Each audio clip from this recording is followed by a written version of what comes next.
గల్లీ గల్లీ తిరుగుతూ ఉన్నాయి. హైదరాబాద్లో ఈరోజు ప్రతి గల్లీలో రాత్రింబవళ్ళు ట్యాంకర్ల చప్పులు వినబడతా ఉన్నాయి. ట్యాంకర్ల దందా జోరుగా నడుస్తున్నది. ఇన్వర్టర్లు జనరేటర్లతో పాటు ట్యాంకర్ల దందా బ్రహ్మాండంగా నడుస్తూ ఉన్నది. దారుణం ఏంటంటే ప్రజలు 3-4 రెట్లు ఎక్కువ రేటు పెట్టి, గతానికంటే ఇప్పటికీ 3-4 రెట్లు ఎక్కువ పైసలు పెట్టి ఇవాళ ట్యాంకర్లు బుక్ చేసుకొని కొనుక్కోవాల్సిన దుస్థితి వచ్చిన మాట వాస్తవం. హైదరాబాద్లో ఎవరిని అడిగినా, మీరు కూడా హైదరాబాద్లో ఉంటారు అందరూ, ఎవరిని అడిగినా చెప్తారు ఈ మాట. ఆనాడు మేము ప్రభుత్వంలో ఉన్నప్పుడు మంచినీళ్లను మానవ హక్కుగా గుర్తించి 38,000 కోట్ల రూపాయలతో రూరల్ ఏరియాలో మిషన్ భగీరథ చేపట్టినాం.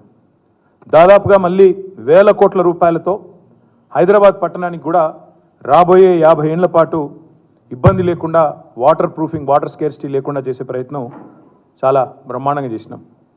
మరి దాన్ని నిర్వహించే సమర్థత కూడా ఈ ప్రభుత్వానికి లేదు. కనీసం మిషన్ భగీరథ లాంటి ఒక అద్భుతమైన ప్రాజెక్ట్ నిర్మాణం చేసి వాళ్ళ చేతుల్లో పెడితే దాని నిర్వహణ కూడా చేతగాని ప్రభుత్వం ఈ కాంగ్రెస్ ప్రభుత్వం అనే మాట నేను మీకు విజ్ఞప్తి చేస్తూ ఉన్నా.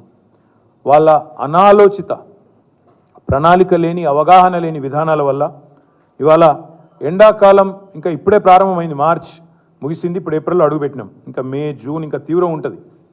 ఇప్పటికే ఎండాకాలం ఆరంభంలోనే తాగునీటి కోసం తన్లాట అనేది తారాస్థాయికి చేరుకున్నది. మేమేమో 24 గంటలు ప్రభుత్వంలో ఉన్నప్పుడు ప్రజలకు 24/7 కరెంట్ ఎట్లు ఇవ్వాలి, తాగునీరు ఎట్లు ఇవ్వాలి, రైతులకు సాగునీరు ఎట్లు ఇవ్వాలని మేము ఆలోచన చేసినాం. కానీ వీళ్ళ ఆలోచన ఎట్లుందంటే వచ్చిందే అబద్ధాల పునాదుల మీద వచ్చినారు. 100 రోజుల్లో ఇది చేస్తాం, అది చేస్తాం అని చెప్పి అబద్ధాల పునాదుల మీద గద్దెకెక్కి వీళ్ళు 24 గంటలు ఒకటే పని చేస్తున్నారు. ఎవలను గుంజాలి, బీఆర్ఎస్ని ఎట్లా దెబ్బకొట్టాలి, ఎవలను బెదిరించాలి, ఢిల్లీకి ఎన్ని సూట్ కేసులు పంపించాలి, ఇదే ఆలోచన తప్ప ఇవాళ రైతుల గురించి కానీ ప్రజల గురించి కానీ కనీస పట్టింపు కూడా ముఖ్యమంత్రి గారికి లేదు.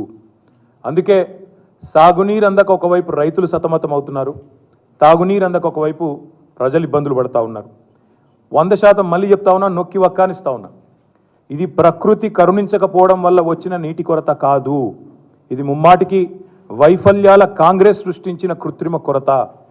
పోయిన వర్షాకాలంలో సాధారణ వర్షపాతం కంటే 14% అధికంగా వర్షాలు కురిసినాయి.